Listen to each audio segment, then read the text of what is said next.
Hi friends, எல்லோரும் எப்படி இருக்கீங்க? இன்றைக்கி செவ்வாய்க்கிழமை வெற்றிலை தீபம் போடலான்னு ஒரு பிளான். லாஸ்ட் இயர் போட்ட வெற்றிலை தீபம் நான் என்ன வேண்டனோ அது நடந்துச்சு, ஆனால் முழுமையாக நடக்கலை. அப்புறம் எனக்கு கொஞ்சம் ஹெல்த் இஷ்யூஸ்லாம் வந்ததுனால வீட்டில் எல்லாருமே வேண்டாம், இப்போ எதையும் இழுத்து போட்டு செய்ய வேணாம், ஏற்கனவே நீ இப்படி இருக்க அப்படி இப்படின்னு சொல்லி ஸ்டாப் பண்ணியாச்சுன்னா வெற்றிலை தீபம் போடுறத மட்டும் கிடையாது, நான் செய்கிற எல்லா இதுவுமே பூஜை இதுலேருந்து வீட்டுக்கு க்ளீனிங் ஒர்க்லேருந்து எல்லாமே அப்படியே கொஞ்சம் இதாகிடுச்சு. அப்புறம் இன்றைக்கி காலையில் எல்லாத்தையும் க்ளீன் பண்ணோம். பூஜை ரூமை க்ளீன் பண்ணும்போது அவ்வளோ கருப்பாம்பூச்சி குட்டி குட்டியாக போகுது. நானும் யூடியூப்பில் பார்த்து எவ்வளோ டிப்ஸ்லாம் பார்த்து செஞ்சிட்டேன், ஆனால் அந்த கருப்பாம்பூச்சிக்கு ஒரு வழியே கிடைக்கல. அது இருந்துக்கிட்டே தான் இருக்குது. எப்படி வைக்கிறதுன்னு தெரியல. உங்களுக்கு யாருக்காவது எதாவது தெரிஞ்சதுன்னா எனக்கு டிப்ஸ் கொடுங்க, செஞ்சு பார்க்கலாம். இன்னொரு விஷயம் சொல்லியே ஆகணும். என்னென்னா, முருகர் எனக்கு சின்ன வயசுலேருந்து நான் கும்பிட்டதே கிடையாது.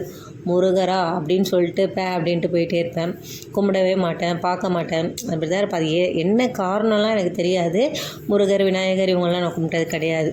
இப்போ 2 வருஷமாக தான் நான் முருகரை கும்பிட்றேன். அதுவும் சும்மா இல்லை, அவ்வளோ ஒரு பயபக்தியோடு கும்பிட்டுட்ருக்கேன். இப்போ இஷ்ட தெய்வம் எல்லாமே முருகரை மட்டும்தான் கும்பிட்றேன். வேறு எந்த கடவுளையும் கும்பிடாத மாதிரி இருக்குது எனக்கு. முருகர் அப்படின்ற மாதிரி ஆகிடுச்சு. இப்போது மறுபடியும் ஒரு வேண்டுதலுக்காக வெற்றிலை தீபம் போடலாம் அப்படின்னு தோணுச்சு. வெற்றிலை தீபம்னாலே செவ்வாய் ஹோரையில் தான்.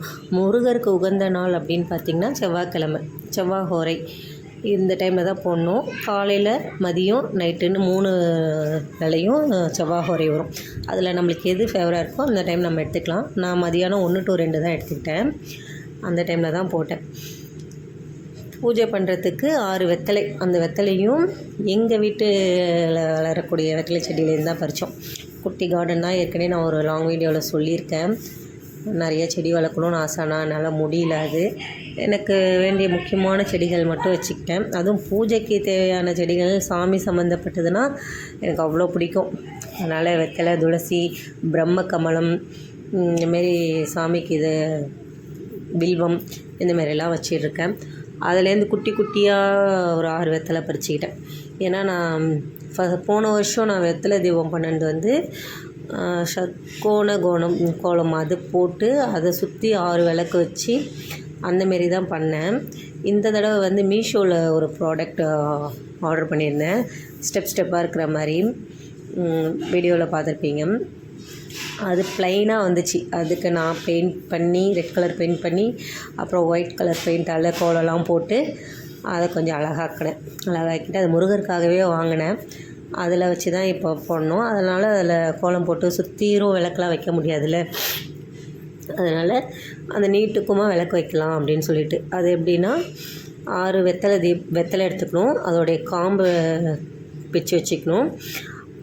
6 விளக்கு மண் அகல் விளக்கில் மஞ்சள், குங்குமம் இதெல்லாம் வச்சு நெய் விட்டு திரி போட்டு அந்த ஒரு விளக்குலையும் வெத்தலையோட காம்பை பிச்சோம். அந்த காம்பெல்லாம் அதில் போட்டுட்டு நம்ம விளக்கேற்றி வச்சிடணும். அந்த வெத்தலையை நம்ம குப்பையிலையோ எங்கேயும் போடக்கூடாது. கால் மிதிப்படுற இடத்துல போடக்கூடாது. மறுநாள் அந்த வெத்தலையை எடுத்து ஏதாவது செடிக்கோ அந்தமாரி நீங்கள் காஞ்சி போன பூவெல்லாம் பூஜை ரூம் திங்ஸ்லாம் க்ளீன் பண்ணும் போது வச்சுருப்பீங்களா, எடுத்து அந்த இது கூட வச்சு நம்ம போட்டுடலாம். யாரும் கால் மிதிப்படுற அளவுக்கு போடக்கூடாது. விநாயகருக்கு, முருகர், லக்ஷ்மி இவங்களுக்கெல்லாம் க்ளீன் பண்ணிவிட்டு நல்லா தண்ணி ஊற்றி வாஷ் பண்ணிவிட்டு முருகருக்கு மட்டும் அபிஷேகம் பண்ணோம். ஆனால் அபிஷேகம் பண்ண வீடியோ என்னால் எடுக்க முடியல. எல்லாருக்கும் மஞ்சள் குங்குமம் போட்டெல்லாம் வச்சு முருகருக்கு ட்ரெஸ் போட்டுவிட்டு அழகாக ஜோடித்து நிற்க வச்சாச்சு. பூஜை ரூம்லாம் ரெடி பண்ணி வச்சுட்டு அப்புறமா நிலவாசல் போய் ரெடி பண்ணலாம் அப்படின்னு சொல்லிட்டு போனேன். வெள்ளிக்கிழமை தான் க்ளீன் பண்ணி எல்லாம் வச்சோம். என் பொண்ணு எல்லாத்தையும் கலைச்சி விட்டுருவா. இப்போ நான் வச்சுட்டு அடுத்த ஒரு 10 நிமிஷம் 1/4 மணி நேரத்தில் எல்லாமே கலைஞ்சிரும். எல்லாத்தையும் கலைச்சிருவா. அவள் ஒரு வாசலுக்கு ஒரு டெக்கரேஷன் பண்ணி வச்சுருவா. அதனாலே அவள்கிட்ட கத்திகிட்டே இருக்கணும்.